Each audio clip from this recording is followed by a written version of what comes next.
Hello everybody and welcome back to Vintage Thursday. So, in a change to advertised programming, last week we were changing the moldboard on the 30 plough and said we were going to have a go with it in the future.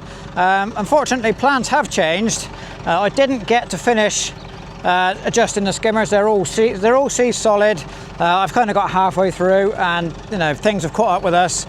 We're now on with ploughing. Things have to happen. So I'm not ready. The 30 plough is not ready. So rather than miss this lovely weather, this lovely big field that we get to plough in, we have got the 178, and we have also put on the back of that the Dowdeswell DP5S plough.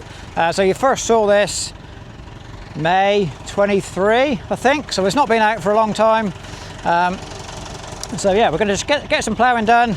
Going to see if the 178 will pull it. I'm confident it will, because we have got good dry conditions. The soil is dry underneath, a little bit of moisture on top.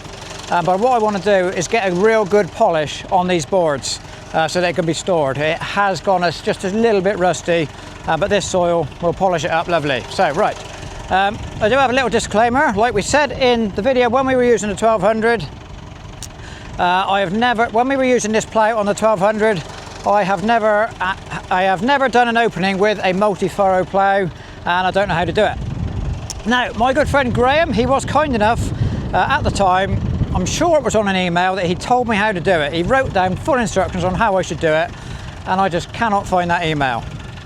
Yeah, so that's my fault. Graham helped me as best he could, and I've messed it up. But we're going to have a go. So the opening won't be pretty, but hopefully once we get going up and down, it'll be a good fun video and a nice way to spend a sunny afternoon.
So the soil is sticking more than I was expecting it to, which is not really a problem.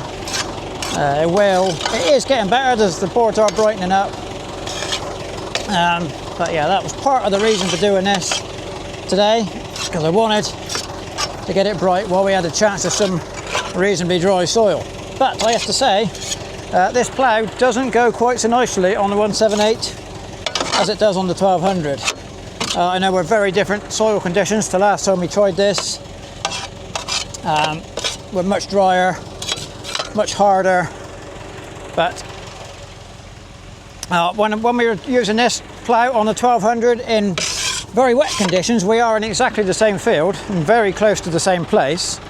But the tractor almost drove itself. I did have to keep the depth maintained, but this one doesn't seem to maintain the depth quite as nicely as the 1200 did. Obviously this is, for those who didn't see the 1200 video, it is a lower link plough, no top link, but the 178 and the 1200 all top link sensing, so there's no communication between the tractor and the plough, and that is a problem. But all that being said, apart from our opening that we didn't film, we've got a few bits of tufty grass sticking up on the opening that we did. I didn't film that, I just didn't really have time to. I've got much less time to mess about with the camera than I did on the when the plough was on the 1200. So this is the heavier end of the field where the soil is sticking, but it's still turning over, it's doing a nice job. As you can see, as we track back up the field, as long as I'm constantly on that lever, keeping the depth right, it's not too bad. But it's certainly not a set and forget situation. After we published the 1200 video, I had a few comments saying what we need on that plough with a top link sensing tractor is like an American quick hitch frame. That the Americans seem to use a quick hitch system, and in this country we put hook ends on the tractor, so it's easy to hook on, but the Americans seem to have ball ends on their link arms with a quick hitch coupler. Just different ways of doing the same thing, different sides of the Atlantic. Anyway, people say that that's what I need. I haven't found one yet, and I've looked a little bit, but I haven't really looked. But that would definitely make a difference. That would then communicate through the top link, which is what you need to make the draft control work. But anyway, yeah, I'm not sure we're going to get any drone footage today. We just haven't got enough hands to make it work, but we'll see.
So there we go, the 178 does handle the Dowdeswell plough, but I am going to say not as well as the 1200. It is a better machine, it is a better plough for the 1200. It does a reasonable job. I've still got a lot to learn with regards to ins and outs on semi-mounted ploughs. Somebody said in the last video you need a bigger headland, so that's what I've done here. I was constantly getting a kink as I pulled in, but we've kind of got that now. We're better, so definitely good advice on the bigger headland.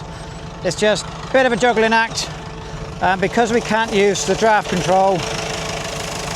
You can't just set your lever to the stop and then drop your back end in. It's a lot of juggling, and unfortunately today for you, I haven't made the video I wanted to make. I don't feel this video is going to turn out as good as the 1200 one was.